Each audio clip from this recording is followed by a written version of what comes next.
I've been going through that for a couple of years, and a friend of mine does too. And they told her, because I haven't been to the doctor, they told her that her sinuses are draining backwards, and it caused her to feel the thin phlegm and coughing. So Oh, okay. that's All right. Well, we're getting ready to go live. So, okay. all right. Well, good evening, everyone. And we thank you all for joining us tonight. Thank you all for joining us on whatever social media outlet you're on tonight. We certainly appreciate you for being with us. We are happy tonight that we have with us Brandon Johnson. He is an advocate for positive mental health and suicide prevention. And that's what we're going to be discussing tonight is suicide prevention. He works with youth services and adults across the country and within the local community of Baltimore, Maryland. And we are able to have a guest from Baltimore, Maryland, and did not have to buy one plane ticket, nor pay one hotel fare, or any of those things, but we're happy to have him tonight. He earned a Bachelor of Science degree from Morgan State University in 2008, and a Master's of Health Science degree from Johns Hopkins University in 2012. He currently serves in the federal government working on suicide prevention. He provides guidance to states, tribes, and healthcare systems on suicide prevention initiatives. Another highlight of Brandon's career is his current role as the co-lead of the National Association Alliance for Suicide Prevention's Faith Communities Task Force. The group works with faith communities all over the nation to equip them with tools and resources to combat the often stigmatized issue of suicide. Brandon has led numerous projects to develop resources and materials to specifically prevent suicide among African American youth. Previously, Brandon served as a director of suicide and violence prevention for the state of Maryland, where he worked in communities throughout the state to help develop strategies to end violence in various forms, such as community violence and human trafficking. In his role, Brandon also worked on the Maryland Governor's Commission on Suicide Prevention, as well as organized the annual Suicide Prevention Conference. He's also the creator of the Black Mental Wellness Lounge, a YouTube channel dedicated to discussing Black mental health and healing.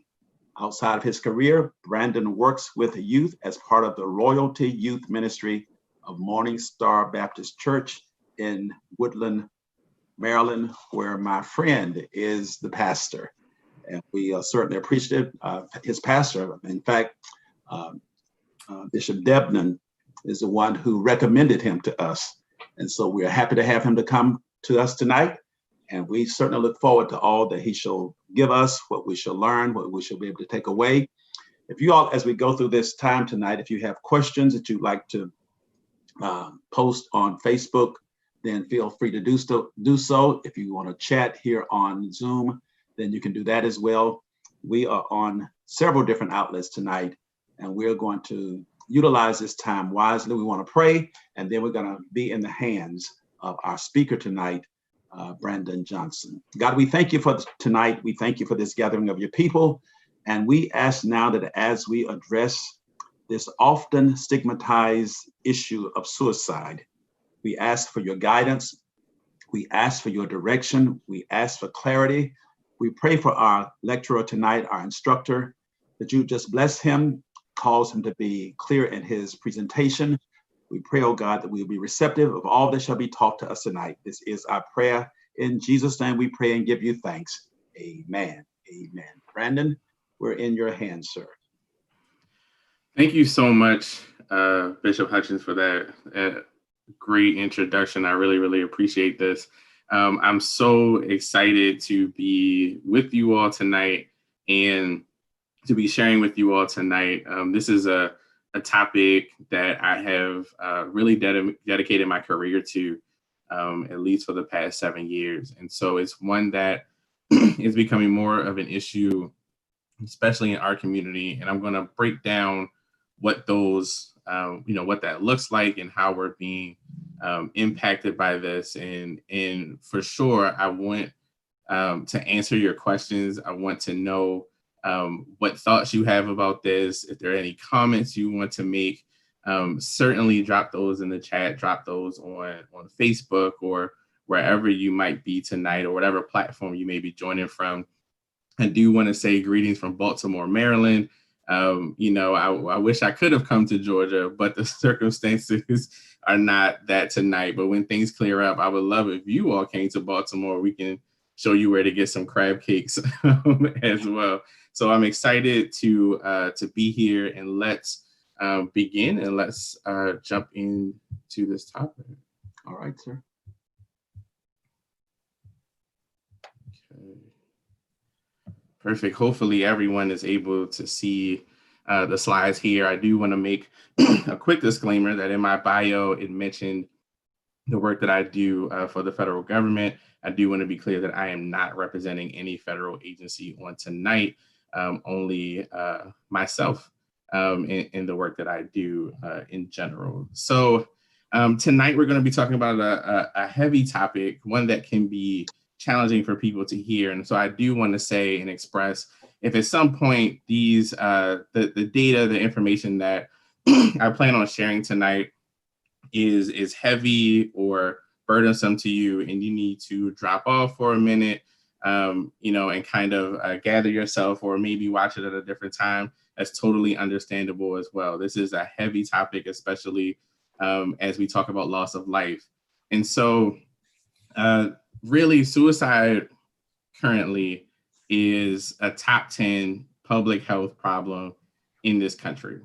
Suicide is still holding strong at the 10th leading cause of death in this country. We so often hear and see things on the news about homicide and how homicide is impacting us and how it is harming our communities. Still, suicide in general across the country is still more of a leading cause of death than homicide. We are currently sitting around 48,000 individuals who die by suicide each year in this country. That is a large number that has been steadily increasing, unfortunately, for around almost the last 20 years. This is something that has very quietly been creeping up on people and has been impacting family and friends and loved ones as we kind of go through life. And so I want to talk about what are some of those factors that we should be looking out for. How can we help people? How can we help ourselves as we deal with a topic such as suicide? And so I'm going to get into this now. So one of the first things that I want to do is really set the stage for why these things are happening and what this looks like in our community. And so this chart that you see here, and I know there's a lot of information, I really want to point you to the greenish blue highlighted part where it talks about the anxiety and depression symptoms in African Americans. So this chart was one, this is Center for Disease Control data, which is headquarters in your state, that really speaks to the anxiety and depression that we've been seeing in the African American community just very recently. And so as you all know, there's so much going on in our community right now.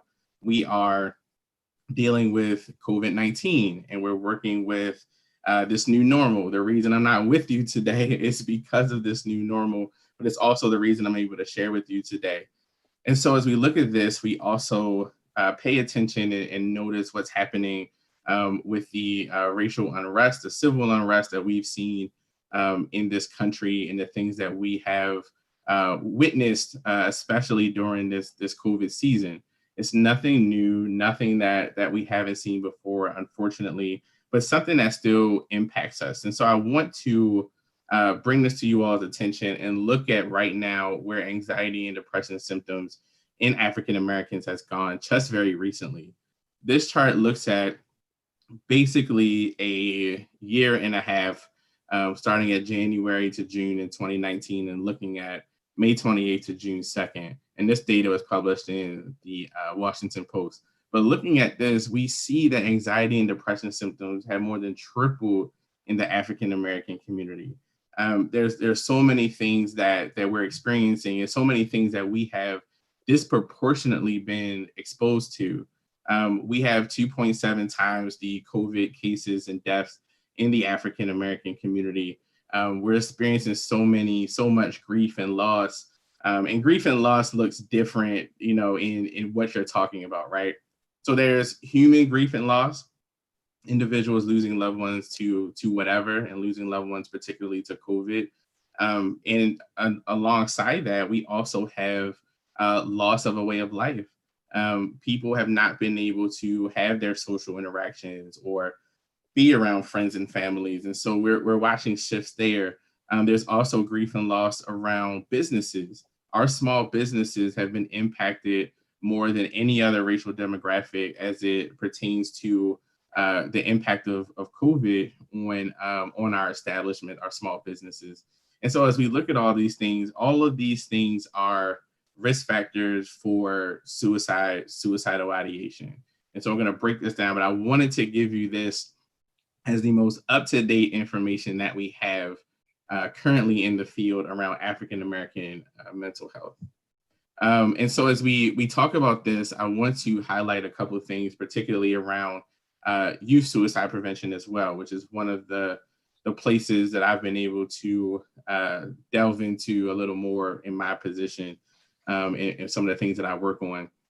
I do want to highlight this stat. This is always a tough stat for me to say and to address, but just know that this is a real thing, and I'll talk a little more about that.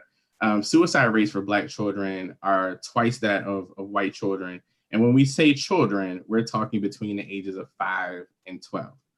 And I know that is a tough, data point to unpack. It's a tough thing to hear, but it is a real thing. And I do know when I was working in Maryland, I was the director of suicide and violence prevention. I was a rookie, so to speak. I wasn't, I knew enough to have the job and not enough to know completely what was happening in our communities. And there were so many people and families that I was encountering that were having 6 and 7-year-olds with suicidal ideation in our community, people that looked like me, that were looking for help and resources. And so it was such an eye opener. And we're also seeing suicide attempts increase in our adolescents as well. And so we're seeing this so where that age group ends, we're talking about 13 to 17, where we're having individuals who are attempting suicide. So basically our high school ages, that those are increasing, and particularly suicide attempts that require them to go to the hospital. So we're talking about severe events. And so these are some of the things that we're seeing in our youth. If you're able to see this, hopefully this is good and clear. You might have to move your Zoom boxes around. But so this is the data that I talked about. And this is really a trend of the suicide attempts in our community with our adolescents. And you can see the bolded dotted line right there in the middle. And you can see the increase in African-American adolescents. And now we're at the top. Unfortunately, this is where we find ourselves. So this is, again, such a challenging issue for us to talk about and to experience. But I do want to say, there's data around this that really supports this. So another quick chart. The only thing I really want you to look at here is 2001 and looking at the rates of adolescents who are dying by suicide. And in 2001, for Black males, it was 5.71. It has jumped to 9.15 in our most recent data. And looking at females, it has jumped from 1.18 and essentially doubling to 3.3. So to take a pause, I know I'm throwing some numbers at you. One of the things that I try to remind people as we're looking through these stats and as we're talking about these things is that, yes, this is data, this is numbers, but these are individuals who have left us and who have taken their own lives. These are people's friends, these are people's family members, these are people's co-workers, people's pew partners and things. These are people. So these numbers are numbers, but these numbers represent people. They represent, humans. And so we really want to, this is one of the things that I say about addressing this issue with compassion, because it's such a heavy issue. And so I wanted to put that out as well. And so one of the questions that we get often as we're working through this space is, why? Like, what's happening? What are some of the things that are driving people, especially as we watch rates of suicide increase in the African American community? What are we seeing? And so this is data that I particularly am fond of, that I've seen, that really talks about like what was happening before someone died by suicide and took their life. And so crisis in the preceding 2 weeks. So basically this is any type of dramatic life experience, dramatic life event. And these things look different to different people. Unemployment can be one.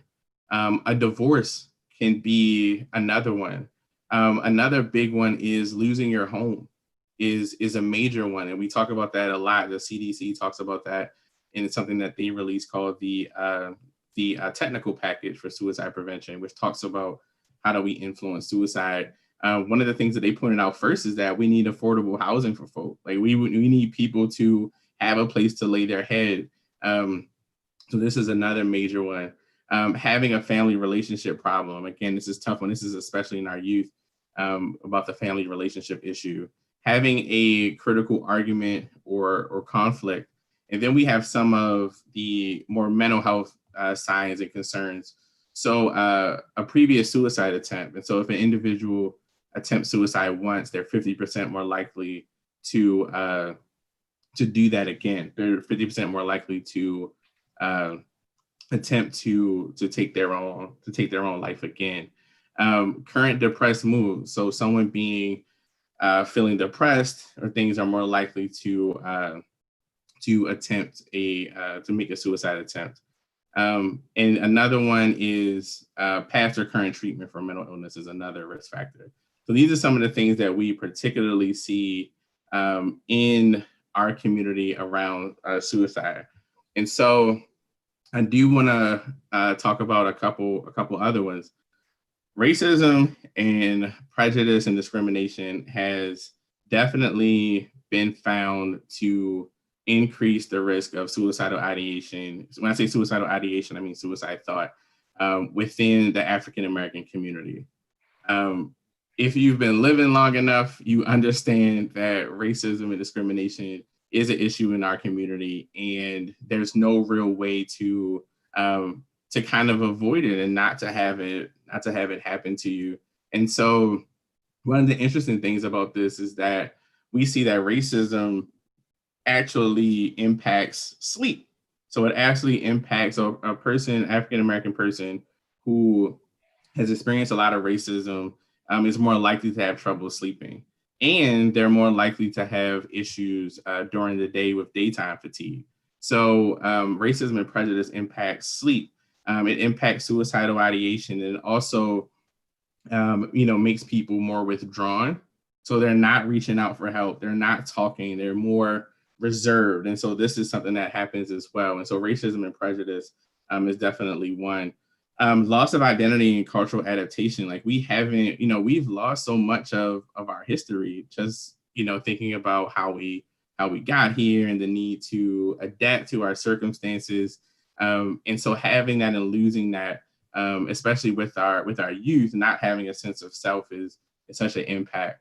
Negative cultural stigma and coping norms. That's just a fancy way of saying we really have some models and things that we've done over time that may not be the best. And so, for example, and this is one that I try to address within faith communities. I'm pretty sure at some point in time, if you've been feeling depressed or feeling down or feeling anxious, you may have had someone tell you, just pray it out.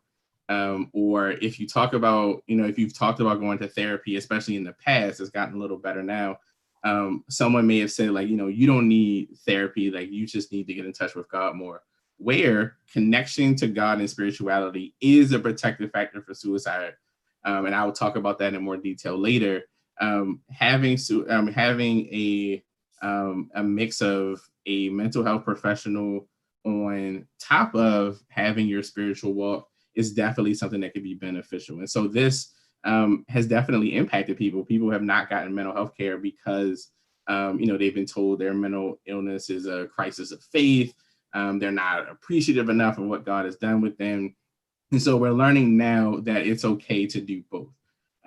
Lack of cultural representation with therapists. There are not a lot of therapists that look like us. There are not a lot of African-American therapists. And so, with this and, as we're experiencing this, there are about, I think it's 5% that we make up of therapists. And so it helps to have a therapist that looks like you. It helps to be able to find a therapist where you can say, like I had this work experience and you felt like there was a racist incident. You don't want to have to necessarily break down every single piece of that, right? So like it's good to have someone who you can get to a point in the conversation and say, yeah, like, you know how that is. And that's something that I do often with my therapist. My therapist is a Black woman, and I talk openly about being connected to therapy because I want to break that stigma and let people in our community know it's totally okay to have a therapist. Like I work in the space,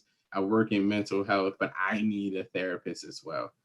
Toxic stress and anxiety, and I'm going to walk through a little more about what this is. We talk about stress and burnout a lot, right, in the African American community. These are words that we throw out quite often. And so I want to have you all know like what this looks like. So stress can look like being really reactive over emotions and having things, kind of bubble up because you're stressed. A sense of urgency and hyperactivity.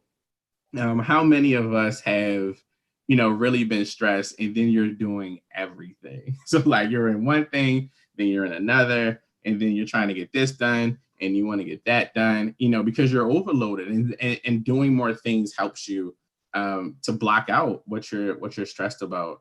It can lead to anxiety and it can be physically tolling. We talk a lot. One of the things in that very first slide in that picture, I have different pieces to health and wellness in that first slide. And that's really to say that all of this stuff is connected. So you can have a physical response to stress and burnout. And so burnout can look like disengagement or becoming distant. And so not really wanting to connect with individuals. So your motivation may be lost. So these are things that we see. And so stress and burnout are associated with suicidal ideation, especially within the African American community. So I wanted to put that there as well to talk about this. So this is the point in the presentation where we talk about like, what do you do? So if you want to help somebody, you've encountered someone who you think is having a rough time, life hasn't, been this kind, and they're going through a rough season. This is one of the valley seasons in their life. And so we talk about, what do we do? Like, what do we look out for? Like, how do we figure this stuff out? Like, I want to help people. I want to know if someone's hurting, but what does that look like? And how am I able to do this? And so first, I'm going to talk about the behavioral cues, and I'm going to talk about the verbal cues, and then I'm going to get to what can we do, right?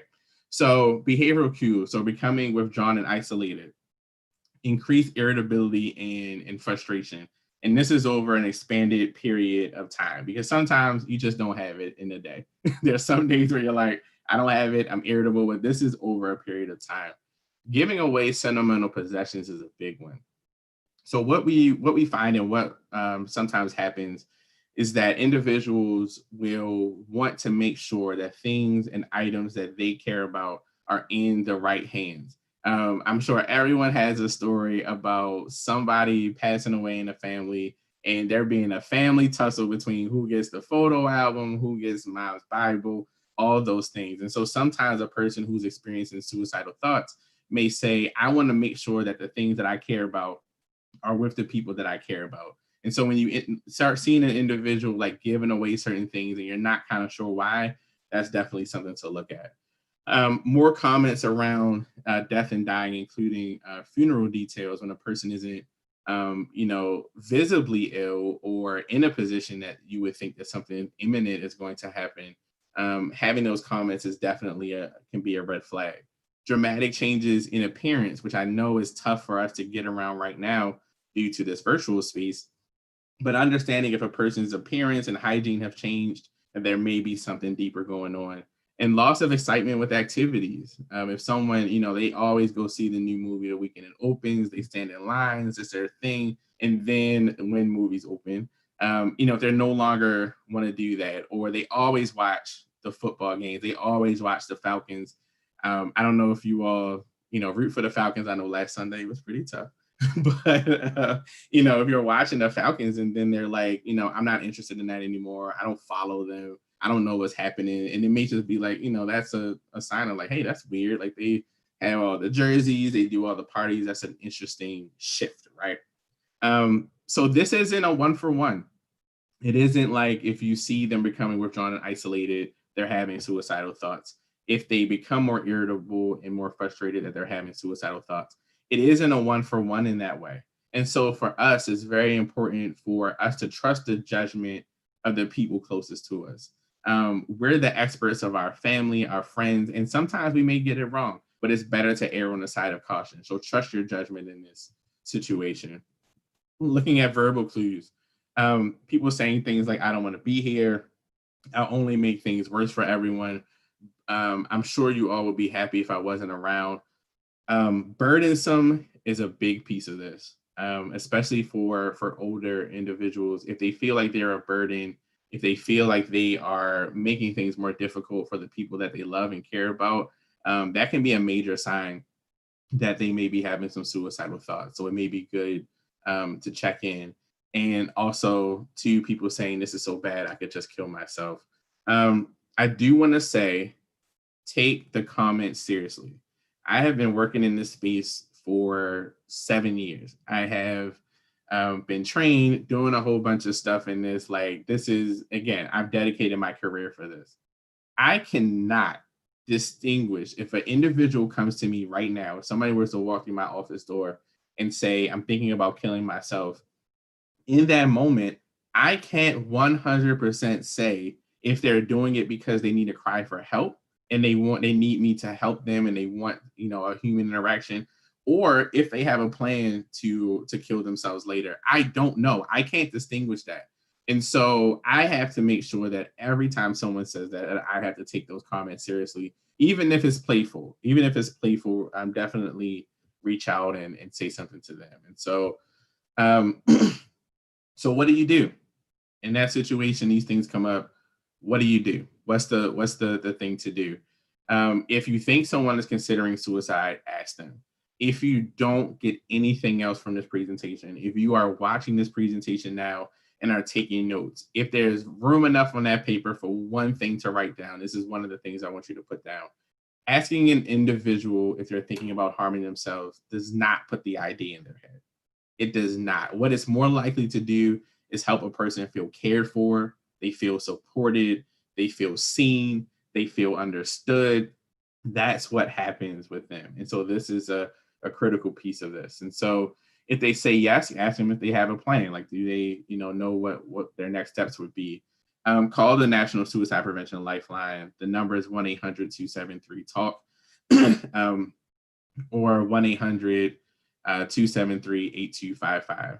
So this is the National Suicide Prevention Lifeline. And so I want to be clear about how this works. And so you call the National Suicide Prevention Lifeline. It routes the number that you call from, even cell phones, to the nearest crisis center to you in your state. So there's not some like huge building in the middle of nowhere or in the middle of DC where you're calling someplace local, and that's by design.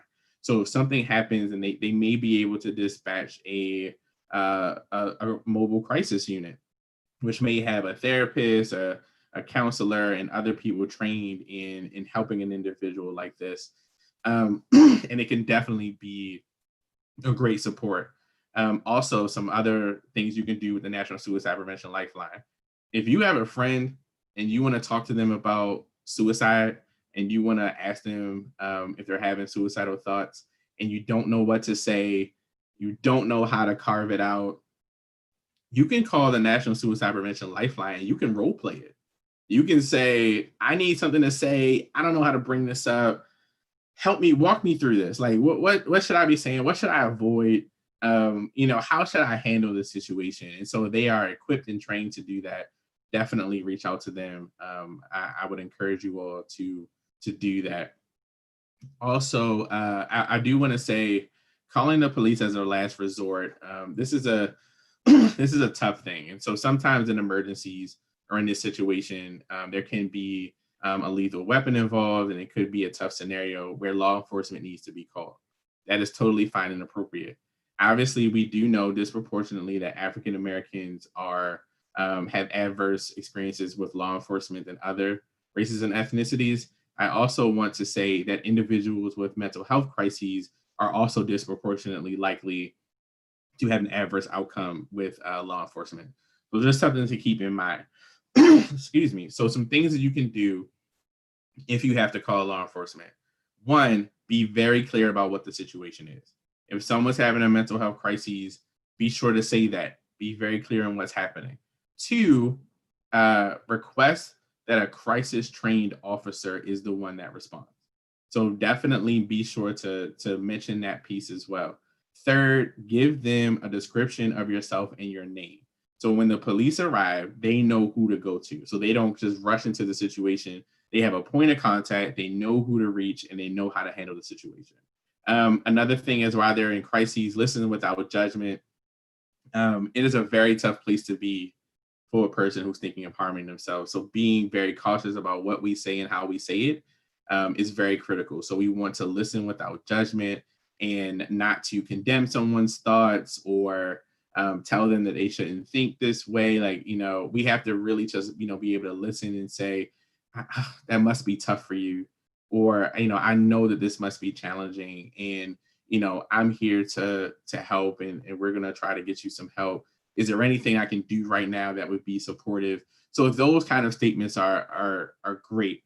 Saying things like, snap out of it, or like, this isn't like you, like, think about who you're going to hurt. Like, those things can be more damaging to a person, especially when they're in crisis. One of the greatest things and tools that you can have in your disposal is just basic human compassion and the love of Christ that you all have at this church. Is really just to check back up with someone. How are you doing? I know that situation was rough. I know you were going through a lot. How are you doing now? Is there something that I can do to help? Have you thought about a counselor or therapy? And another thing that I tell people that's really good to do, ask a person, can I help you find one? When you're in that dark place, finding a therapist is hard. You don't want to scurry the internet and like try to look for these things. It can be a lot to deal with. And I do want to mention, if you are looking for one, Psychology Today is a really good place to go. You can Google African American therapists and put in Psychology Today, and then it'll open up a page you can put in your zip code and really narrow those things down. And you can break down if you want someone who specializes in job loss or specializes in trauma or abuse, those kind of things. And so if you're looking to do that and you want to know where to go, Psychology Today is a great resource to tap into. But definitely ask, can I help you do this? Because I'm in a different headspace. Like, I can help you, and you don't have to worry about it today. I'll send you a list of people and we can figure it out another day. I can help you call. Like, those things, those are the things that are, that are really great. And so one of the things, and we talk about this, and I work with faith communities, that Jesus really modeled is being with people at their lowest point and extending grace, compassion, and service to people, while they're at their lowest point. And so something that we can that we strive to model as Christians is something that we can easily do to help an individual in their darkest season. So I do want to talk about how we can help ourselves as well, because it's not always other people. Sometimes it's us. And so I'll do this and then I'll close. And so I want to talk about these. And so these are some self-care tips. So these are different aspects of this, and I'll go into this now. Having a connection to faith communities is good for your mental health. It just is, especially in our community. It definitely is of benefit to us. So tapping into your faith community, staying connected, even through Zoom, like you're doing on tonight, staying connected to the church and to the ministry and going to the virtual Bible studies and being connected to the weekly sermons by your bishop, those things help. It builds sense of purpose. It builds community. Some of the best friends that Christians have in their lives are people that they met in church. I met my wife at church, so it's something that we have, and it builds connection and purpose and peace, and all those things that we preach about definitely are able to help our mental health. So one thing I do push people is having multiple ways to help oneself is always a positive. So having your faith, having what you stand on, what you believe, having your Christian values is one piece. And you can also have the professional piece here, looking at this diagram here. So you have your professionals, you have your mental health practitioners, you have a therapist or a counselor. To me, I honestly believe that every person, especially African Americans, should have a therapist. If you can't find one that looks like you, interview them. You can interview your therapist and check with them and say, have you worked with African Americans before? Are you able to portray cultural humility is a phrase to use? And I'll give that to you again, cultural humility. So like, you may not be of my culture, but you can understand when I talk to you about it, how my culture impacts me, what the influence that my culture has on me and how that impacts me as a person. Are you able to do that? So that's something that you can do, but I believe everybody should have one. And then there are your general support. So those are your friends, your pew members, your coworkers, your family, those people that you can lean on sometimes where you're not in a serious mental health state, but at the point where you just need a listening ear. You need someone to be with you, to pray with you. Those things are definitely key to have for us as well. A couple other pieces to this. Active coping is basically, I have an issue, I know what it is, and I'm going to actively do something to feel better. So work stressed me out today. I am going to read a book in the bath, put some candles on, and then after I'm done, I'm going to go to bed, and I'm going to get an early start tomorrow. I'm going to pray when I get up. I'm going to go in with a different attitude. Like, that's active coping. Sometimes it's addressing what may be bothering you as well. So active coping is the process of taking what's stressing you and figuring out ways that you can feel better about it. And that looks different for different people. Disconnecting from social media is another one. I don't know how much you all are on social media, but social media can be heavy. There's so much happening, so much to get involved with, so much to get sucked into. Disconnecting from social media can be a great way to replace it with other things that may help us out. Advocacy and volunteering, which is, again, one of the pillars of the Christian faith, one of the pillars of being a Christian, is the help and assistance of others who may not be in the position as you are as well. It helps to remind us that, again, not to be cliche, but it could be another way, that we have grace and mercy that abounds us, that gives us that peace, that we're able to have the lives that we're able to have. And so sometimes advocacy and working on behalf of someone else can actually help ourselves as well as helping the other person. So it's twofold, right? We're doing both. We're not doing it to just make ourselves feel better. The intention has to be to make sure that we're doing it for someone else, but there are residual impacts with that. And I wanted to address that as well. And so as I begin to close, this is the initiative that I mentioned earlier. This is the Faith, Hope, Life initiative that I co-lead. And it's a national initiative that I work on. The website is right there. So what we do is that we help faith communities and faith leaders be more equipped to talk about suicide and suicide prevention. We have sample prayers and sermons and that other people have done. We have sacred texts that we talk about. We're not just Christian. We cover all walks of faith because we just believe that everybody has a piece in suicide prevention. And so some really good resources and materials here. I want to say we are currently working on, I'm leading this effort, that we are developing a youth ministries toolkit around suicide prevention.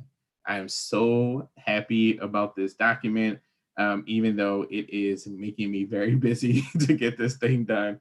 But it is something that we believe is going to help, the body of Christ and other faith walks as well. And how do we help our youth through a spiritual lens to be equipped to manage their own stress, their own suicides, and how suicidal thoughts, and to try to drive some of these rates down. We do think that faith communities have a big part to play in that, and so we're building that piece out as we speak.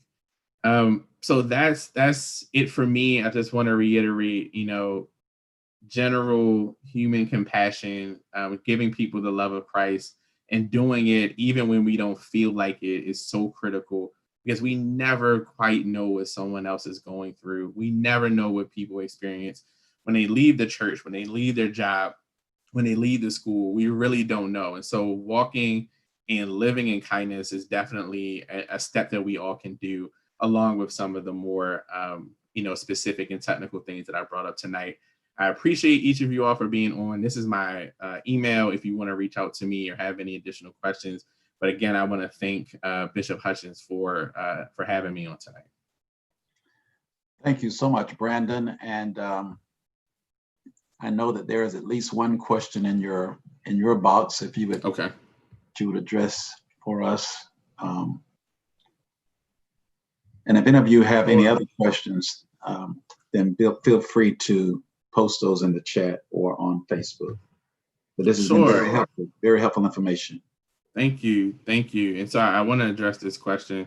So the question is, explain the difference between a therapist, a psychologist, and a psychiatrist, and that the stigma is more so around psychiatrists than the others, which is 100% correct. And so the difference is that, so to talk about a psychiatrist is a medical doctor who's able to prescribe medicine. They are able to prescribe antidepressants and antipsychotic medication. And so that's really their primary function. They do listen to people and take in their experiences, but if you're going to a psychiatrist, more often than not, there's usually medication involved. Talking more so about a psychologist, there are a lot of people psychologists can do therapy and provide therapy if they're licensed. And also a lot of psychologists also do research. So they're also connected to some university, also doing research and in the field of mental health. A therapist is a person who is licensed and who is able to help you talk and plan through having better mental health on a day-to-day basis. So they're able to create a plan of action. Like if you're stressed out about your kids, they will let you talk and vent about it. And then they'll say, let's figure out a plan that you can feel better about this. Like, how do we make sure that you're okay these next days? And so a therapist is someone who's trained to listen to you and help you navigate your issues. And so a therapist is what I mentioned earlier that I think everybody should have. I mean, we don't know. We have cycles of experiences and things that come up that we can't plan or anticipate. We don't always know when our valley seasons are going to come and when the tough seasons will be there. So having someone that we can go to, and you can make it any frequency that you want. Most therapists are very, very flexible in this. If you only need to talk to them once a month, there's a therapist out there that will meet you once a month. If you need it every week, they will do that. If you're going through something that has to be every week, and then once you kind of have dealt with it and moved on from it, and you want to reduce it to every other week or something, that is also a possibility. So it's good to have it. You never know when you might need it. When you were mentioning that that everyone should have a therapist, and you reference Psychology Today as a source for helping to find a therapist. So in Psychology Today, is it going to list both therapists and psychologists and psychiatrists? It'll tell you. That is a really good question. Yes, it will give you all of them, and it will be very specific on who does what. So it will be very clear as to who's a therapist. It gives you their licenses. It gives you where they graduated and what year they graduated, what year they were licensed. So all that information is put there, and it is very, very specific. And you can also, the best part about Psychology Today is that everything, you can shift everything. If you want them to be, if you want a male therapist who's African-American, who's a trained clinician, who's a therapist in your zip code, who specializes in working with kids and working with kids 10 to 14, you can do that. Like, you can mark each of those individual things that I just mentioned, and get specifically the kind of therapist that you want. And and again, I still definitely encourage people, you can interview your therapist. The first one you get may not be the one that that you may want long term, but it's good to talk with them and figure out if they're able to help you. In my pastoral career, I've had times where I have suggested to a parent that they carry the child to see a therapist. Their hesitancy was that, well, even though they did it, but the child started to get picked at because other kids were saying, "You're seeing a shrink," or "You're seeing a," and it caused more of a problem because now they're picking at him because he's going to see his therapist, who was not a psychiatrist, but the kids thought, and they picked at him, and Right. it made the matter worse. So Yeah. It's a tough balance. I mean, one, the bigger issue is that we need to do more around mental health with our kids. We need to, again, this is just me talking, but I feel like we need mental health classes in schools. Like that should be a course. We have, health courses and physical health courses. Mental health courses are definitely needed, especially as we watch these anxiety, depression, suicidal ideation, suicide attempt, and suicides increasing in our youth across the country. There's no reason why we shouldn't have that. So to break down that stigma that people have about it. Two, like I don't know about that specific situation if they were going to see a mental health therapist in the school versus one outside. Sometimes having one outside can help because then the kids won't necessarily know about it. But yeah, I mean that's definitely a tough one. And so, again, there may be some balance there that can take place about, how frequently they see them or like, how that's arranged. But yeah, I mean, that's a tough one. And we have a long way to go with our kids in this area in a number of ways. what do you do about people who they have a therapist, but they still go to a psychiatrist? But they say they go to psychiatrists because the psychiatrists give them drugs, and they want the drugs. Sure. Yeah, it's a tough thing. You can have both. There are many people that have a therapist and also have a psychiatrist. Some people have what we call severe mental illness who will need the drugs in order to be able to balance, but yet have the better rapport with the therapist. So in concert, I mean, first of all, they should be talking to one another, the therapist and the psychiatrist, as long as you approve that. They should be able to talk to one another, but having that balance is okay as long as the medications are helping and doing what they're supposed to do and the person isn't abusing them. Having that dichotomous team actually can benefit a person if there is rapport on one side and a therapeutic method on one end, and then medications that is helping to deal with the serious or severe mental illness. And another one is definitely something that, some people are able to do. So, it depends. It's very individual. We have a lot of our ministers on the line and also on Facebook Live. And as a minister, if they are talking to someone and this person shows signs that they are thinking about committing suicide, what is their immediate step? I know you talked about the 800-273-TALK. Well, I know what I say they should do, but what would you say should be their immediate step?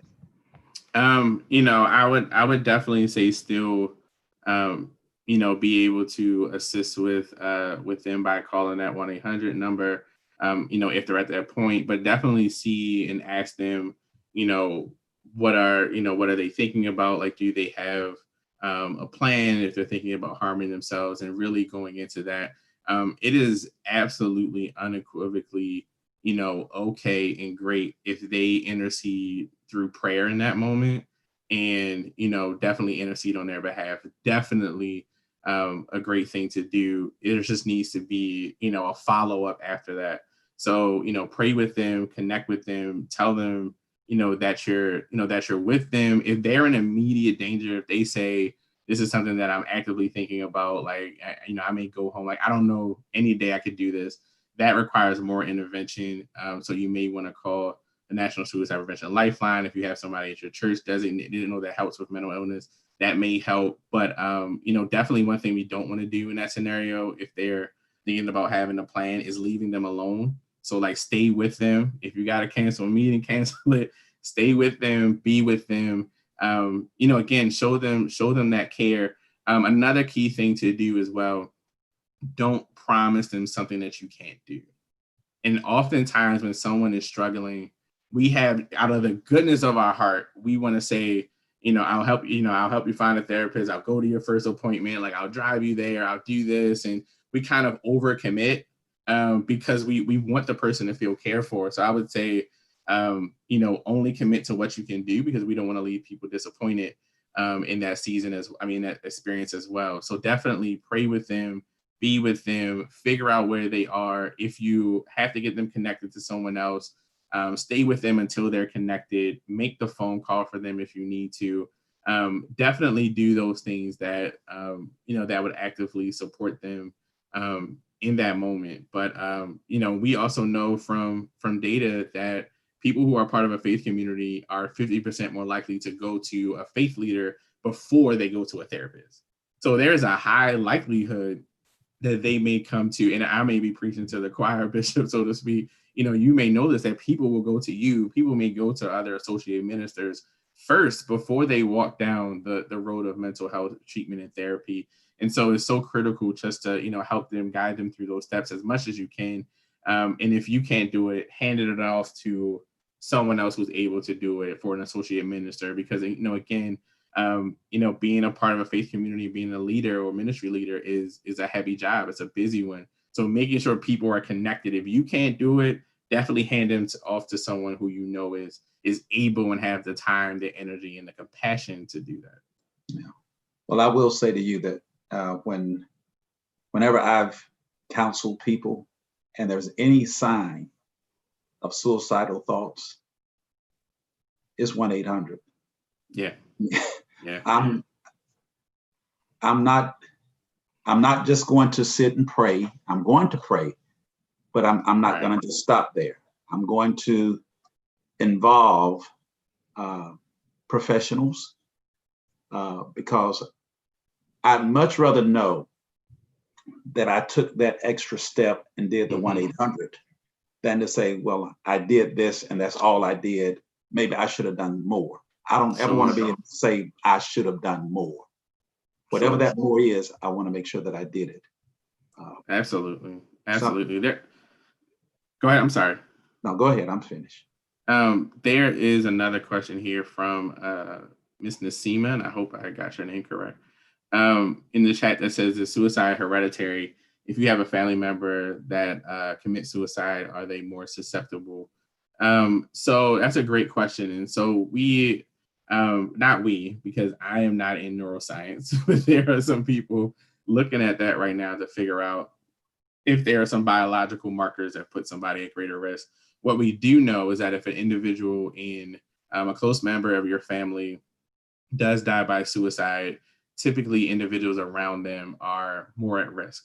And that usually is connected to, again, what we talked about earlier around the grief and loss, the pain, the loss, the unexpected loss, the feelings of guilt. So it usually will put a person at greater risk. And so it's really important for us, especially faith communities, I stress this a lot, is for us to take care of people after they've lost someone to suicide.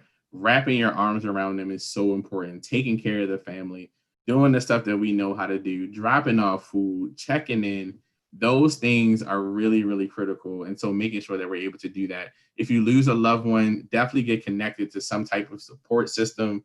It may be a grief and loss group. It could be a therapist, whatever resources that works for you in that time. We definitely want to get you connected to someone, just because it is a hard thing to deal with. There's a study that says that for every one person who dies by suicide, and I use die by suicide versus commit because commit sounds like a crime. And so we've changed the language to say die by. So when a person dies by suicide, it impacts 125 other people. So like that is by like, people have looked into this and seen like how far that web of social connection goes. And it's around 125, 135 people. So with that, it's up to us, especially I think the faith community is in a really good position to wrap our arms around people after they experience a loss like this. Well, I hope you can also help us in the preaching community to preach the truth about it, the seriousness of it for one, and then abandon this stigma also that when people die, that they all commit or die to suicide. I'll try to learn that phrase. That is a good phrase that you're using, die to suicide. And then they go running to a preacher who is not trained. You start to try to explain that everybody who commits suicide goes to hell. And that's, I don't even know why people would make such a statement to a family who's lost someone to suicide. Why would you say to a family, well, if they committed suicide, they're going to hell? No. And you have no scripture to support that. Right. It's a terrible thing that has happened. But because it has happened, that person is not automatically condemned to hell. Right. If they were covered by the blood before they did it, they were covered by the blood after they did it. So. Absolutely. You make a great point. And, it's something that we talk about so much, like as I go around the country and work with faith communities. It's a tough one. I mean, I can, for as many pastors and leaders like yourself who are on top of this and are making this an important topic to share with their congregation, there are many that don't and won't. And we have a few, horror stories from places, that have had, clergy and faith leaders actually address that and say that from the pulpit during funerals. Like, as crazy as it is, and it's hard to even fathom that, that compassion wouldn't be shown, but we absolutely have examples of faith leaders doing that. And it's a tough thing for us to hear. And so that's why the work is so important, because, we want to make sure that the same compassion that we give to someone who dies by cancer or, dies from a physical ailment, we want to have the same compassion for an individual who dies by suicide. Well, we certainly appreciate, and I didn't realize we'd always spend an hour. I'm sorry. But we certainly appreciate your information tonight. You have been a great help to us. It's a difficult topic to discuss, but you do it with the right approach. You have the right compassion, the right information, and hopefully as a consequence of this discussion tonight, that we will go forth and help to direct those who are having those thoughts, help to direct them into a better direction or a better approach to life, because life is worth living just because Christ lives. And we have to continue to preach that gospel. So thank you again, Brandon. And you'll hear from me. And again, we appreciate you so very much. And the people of Kingdom Now, as well as those who are watching us on social media outlets, we appreciate the gift that you have already given and the gift that you are to the body of Christ and to this world. God bless you. May God keep you, and may he ever shine upon you is our prayer. Thank you all for joining us tonight. That's it for tonight, and we will see you all the next time we have these type of discussions. Thank you all so very much for joining us.